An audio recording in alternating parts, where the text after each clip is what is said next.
وفادار. اور آج دیکھیں کہ آج آپ کے اس موقف کی بات کون کر رہا ہے. میں تو سلام پیش کرتا ہوں, پتہ نہیں کس طریقے سے انوار الحق صاحب یہ بات کر کے کہ آپ کا حق ملک کی دھکے حکمرانی تسلیم ہو گیا. اس کو سننا. 2003 میں منگلا ڈیم دوبارہ ریز ہوا اور میرپور کے مضافاتی علاقے پھر ڈوب گئے, پھر ہمارے اجداد کی قبریں ڈوب گئی اور پھر ہمیں نئے ہیملیٹس بنانے پڑے. اور ایک رٹھوا ریام پل ہے جو 2003 میں شروع ہوا تھا, وہ 2023 میں Guinness book of world record بن گیا. ابھی بھی وہ ادھر ہی کھڑا ہے, اس کے صرف 2 سپین بننے ہیں, وہ نہیں بن پائے. آپ تو نیٹ ہائیڈل پرافٹ کی بات کر رہے ہیں. نیٹ ہائیڈل پرافٹ کو تو مجھے کبھی وہ باضابطہ دیکھنے کا موقع بھی نہیں ملا. اب گزشتہ 2018-19 میں کوئی ایک ایگریمنٹ میں نے دیکھا ہے جس میں 1967 سے آنورڈ 2018 میں یہ حق ہمارا تسلیم کیا گیا کہ جی اگر آپ نے ہائیڈل پروفٹ لینا ہے, اس کو ہم واٹر یوز چارجز بولتے ہیں اپنی زبان پہ, 1 روپے 10 پیسے, تو وہ بھی اس شرط کے تابع لینا ہے کہ جو آپ نیپرا آپ کا ٹیرف مقرر کرے گا تو وہ جو ہے وہ اس کے بعد آپ کو وہ ملے گا. اور وہ بھی آپ جو ہے جو پچھلے بتایا جاتا ہے اپنے سارے, وہ اس کے اوپر آپ پھر اصلاحات نہیں فرمائیں گے.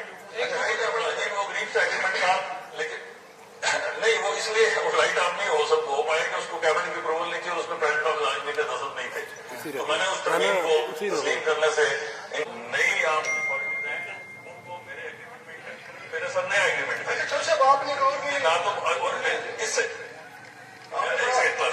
ایک چیز کو میں ایڈ کر لوں. نیلم جیلم ہائیڈل پاور پروجیکٹ ہے نا سر, اس کا تو دمے گفتگو کوئی ایگریمنٹ ہی نہیں ہے, کوئی ٹرائبائڈ ایگریمنٹ سائن نہیں ہے. جب ایگریمنٹ نہیں ہے تو پروفٹ لینے کا یا ہائیڈل چارجز ملنے کا کون سا سوال ہے؟ یہ تو میرے کشمیری بھائیوں کا صاف مطلب ہے.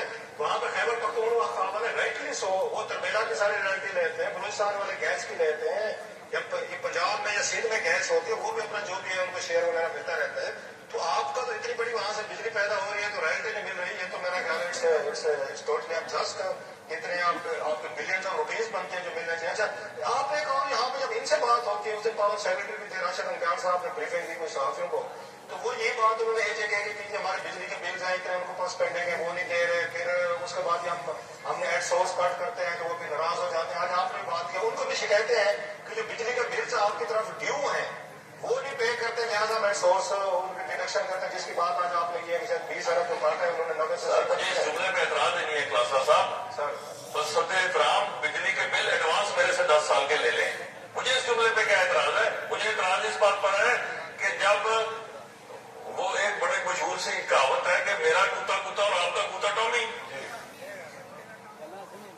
مثلاً بل تو آپ نے لینے ہیں, آپ ضرور لیں, لیکن جو میری رائلٹی ہے, جو میرے جی ایس ٹی کے ایشوز ہیں وہ کھربوں میں ہیں. اب یہ میں نے آپ کو کیوں سنایا کہ یہ یہاں پہ ثابت ہو گیا آئینی قانونی طور پہ کہ اختیار کس کے پاس ہے, اس کیبنٹ کے پاس ہے, اس کیبنٹ کے تھرو وزیر اعظم انوار الحق کے پاس ہے. بات کیا تھی کہ جو ایکشن کمیٹی سے ہٹ کے, میں آج اپنے انویسٹرز بھائیوں کو ایک دفعہ پھر مبارکباد دوں گا کہ وہ لوگ جو ساری عمر جن کو ہم برا کہتے رہے, جن کو غدار کہتے رہے, آج تمہارے موقف کا کوئی تو تسلیم اس وزیر اعظم انوار الحق نے بھی کر دیا. وہ بھی یہ کہہ رہا ہے کہ 1900 سے, یہ میں اس کلپ سے لے کے آگے چل رہا ہوں, کہ وہ بھی یہ کہہ رہا ہے کہ 1963 سے منگلا بنا, آج تک میرے ساتھ کسی نے net hydel profit water use charges کا حساب نہیں کیا جو کھربوں روپے بنتے ہیں. یہ میں نہیں کہہ رہا, یہ وہی مینڈیٹ کہہ رہا ہے جو مینڈیٹ ہمیں کہتا ہے کہ تمہارے پاس کوئی اختیار نہیں ہے. بات کلیئر ہوئی یا نہیں ہوئی؟ اب آپ بتاؤ کہ ریاست کا وزیر اعظم خود جب یہی حق ملکیت حکمرانی